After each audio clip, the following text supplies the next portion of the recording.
இருக்கும். செய்வினை தோஷம் சொல்லுவாங்க, பித்திருக்கள் தோஷம் சொல்லுவாங்க. அஸ்வினி நட்சத்திரத்தில் ஒரு கிரகம் இருந்தால் அது வாக்குமுறை செய்வினை தோஷம்பாங்க. மக நட்சத்திரத்தில் ஒரு கிரகம் இருந்தால் அது பித்திருக்கள் தோஷம், முன்னோர்கள். மூல நட்சத்திரத்தில் ஒரு கிரகம் இருந்தால் தெய்வ குற்றம் இருக்குது, கோவில் இடத்த வாங்கியிருக்காங்க அல்லது கோவில் இடங்களை விற்றுருக்காங்க, அந்த கோவில் இடங்களை வாங்கி விற்றதுனால வந்திருக்கக்கூடிய பிரச்சனை அப்படின்னு சொல்லுவாங்க. இதையெல்லாம் நம்ம கருத்தில் எடுத்து பார்த்தோம்னா நிறைய விஷயங்களை இதை பற்றி நம்ம கருத்தில் எடுக்க வேண்டியிருக்கும்.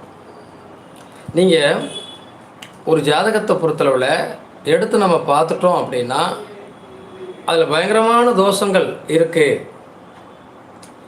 அந்த தோஷங்களுக்கு நிவர்த்திகள் என்ன, அதற்கு பரிகாரம் என்ன அப்படின்னு நிறைய கேட்பாங்க. ஒரு ஜாதகத்தை எடுத்துட்டோம்னா நிவர்த்தி பண்ணுறதுக்கான வாய்ப்பு எங்கே இருக்கிறதுக்கு, அதற்கான பரிகாரம் எங்கே இருக்கிறது அப்படின்னு கேட்பாங்க. இந்த பரிகாரத்தை பற்றி நம்ம நிறையா சொல்லுவோம். இந்த மரம் நடுவதனால இந்த பிரச்சனைகள் குறையும் அப்படின்னு நம்ம சொல்லியிருக்கோம். இப்போ இதில் இந்த ட்ரஸ்ட் மூலமாக நிறைய மரக்கன்றுகள்லாம் நடுறோம் இல்லையா, அது மாதிரி இந்த மரம் நடுவதனால தோஷங்கள் குறையுமானா கண்டிப்பாக குறையும். நமக்கு எவ்வளவு பெரிய தோஷங்கள் இருந்தாலும் சரி, எவ்வளவு பிரச்சனைகள் நம்மளை போட்டு ஆட்டி படைச்சாலும் சரி, நமக்கு அது சொல்லுவாங்க பூர்வ புண்ணியம். நம்ம வாழ்க்கையில் பூர்வ புண்ணியம் கெட்டு போச்சுன்னா நம்முடைய பொருளாதாரம் வாழ்வாதாரம், அந்த வாழ்வாதாரம் பொருளாதாரம் பாதிக்கப்படுகிற போது பூர்வ புண்ணியம் கெட்டு போகுது. பூர்வ புண்ணியம் கெட்டு போகும்போது அதை புதுப்பிப்பதற்கு தான் இந்த மரங்களை நட்டால் நம்முடைய ஜாதகத்தை விலகும் அப்படின்னு சொல்கிறோம். இது எத்தனை பேர் நம்ம இதை செஞ்சுருக்கோம் அப்படின்னு தெரியல. நிறைய நம்ம சொல்லுவோம் சார், நிறைய கேட்பாங்க, எந்த மரம் நட்டாலும் தோஷங்கள் குறையுமா சார் கேட்பாங்க. நிச்சயமாக இதில் நான் உங்களுக்கு எடுத்துக்காட்டால் பல தடவை நான் சொல்லிக்கிட்டே இருக்கேன். நம்ம ஒரு பையனுக்கு குழந்தை பிறந்து இறந்து போகுது, குழந்தை இல்லை, ரொம்ப அப்செட் ஆகுறான். குழந்தைகள் பிறந்து இறந்து போகுது, அந்த பையன் ரொம்ப வருத்தப்படுறான், ரொம்ப வேதனைப்படுறான். எப்படி நான் வாழ்க்கையில் முன்னேற போகிறேன், என்னுடைய வாழ்வாதாரம் என்னாக போகுது, என்னுடைய பொருளாதாரம் என்னாக போகுது, வாழ்க்கையில் எல்லாமே எனக்கு போச்சுங்கிறான். 2 குழந்தைகள் இறந்து பையனாக பிறந்து இறந்து போயிட்டான். அந்த பையனுக்கு நம்ம சொன்ன விஷயம் என்ன அப்படின்னா, 2 மரக்கன்றுகளை கொண்டு போய் உன்னுடைய குலசாமி கோயிலை வச்சு வளர்த்துரு, சாக விட்டுறாத. அந்த மரம் வளர்ந்து உன் தலைக்கு மேலே போயிடணும்.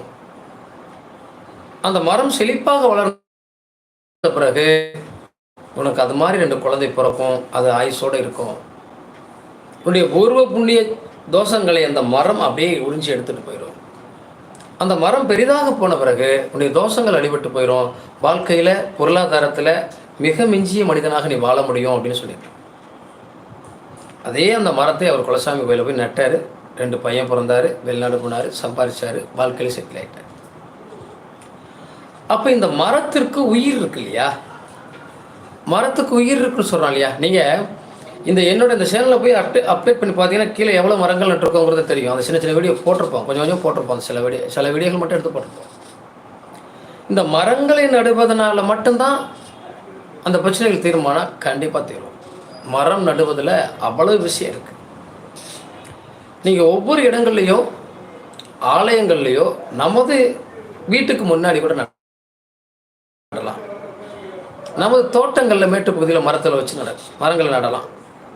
அந்த மரங்களுக்கு தண்ணீர் விட்டு அந்த மரங்களை நம்ம வளர்க்க அந்த மரம் மேலே போக போக போக நம்முடைய பொருளாதாரம், நம்ம குடும்பத்துடைய வளர்ச்சி மிதமிஞ்சியதாக போய் நிற்கும். நமக்கு பெரிய பிரச்சனைகள் எதுவாக இருந்தாலும் அந்த தோஷங்களை ஈர்த்து கொள்ளும் சக்தி அந்த மரத்திற்கு உண்டு. ஏன்னா இந்த மரம் பூமியில் நடுறோம், தண்ணீர் எடுத்துக்குது, காற்றை சுத்தப்படுத்துது, பிரபஞ்சத்துக்கு மேலே ஆவியாகுது. அப்போ அந்த 5 பஞ்சபூதங்களுடைய சக்தி அந்த மரத்துக்குள்ளே இருக்குது. அப்போ இந்த பிரபஞ்சத்துக்கு இந்த மரங்களால் நிறைய விஷயங்கள் நன்மைகளாக மாறுது. அப்போ இந்த மரங்களால் நிறைய விஷயங்கள் நன்மைகளாக மாறுகிற போது, மரங்கள் செழிப்பாக வளர்கிற போது அது நிறைய பேருக்கு நிழலை தருது, நிறைய காய் கனிகளை தருது, பறவைகளுக்கு உணவை தருது, நிறைய நல்ல பலன்களை கொடுக்கிற போது அது எந்த அளவிற்கு பலன் கொடுக்கிறதோ அது நாம் பெரிய அன்னதானங்கள் செய்ததற்கு சமம்.